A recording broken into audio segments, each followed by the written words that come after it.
মানে আমগো দেশের মিডিয়াগুলোর কাজ দেখেন, কাম কিরে ফোলাগো কাজটা দেখেন। ওরা নিউজ করে জাইবার রহমান এই প্রথম পায়ে হাঁটি যাইতেছে, জাইবার রহমান এই প্রথম মাথায় কাপড় দিছে, জাইবার রহমান এই প্রথম নিজের হাতে পানির গ্লাস উঠে পানি খাইতেছে। নিউজও ধরন দেন। এরপরে তারেক বাইরে হইতে আছে বিভিন্ন রকমের নিউজ, মানে যেটি পাবলিক শুনতে চায় না।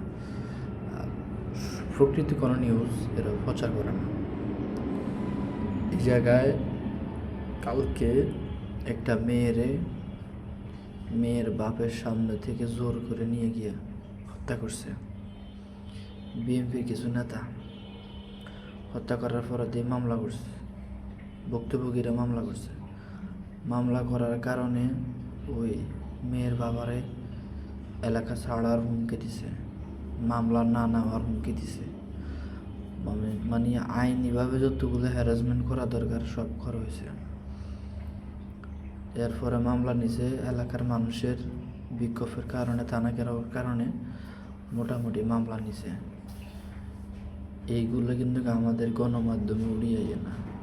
গণমাধ্যমে উড়িয়ে কি জাইবার রহমান প্রথমে কাপড় দিছে, প্রথমে পানি খেয়েছে, প্রথমে পানি গিয়ে পায়ে হাঁটি। হ্যাঁ,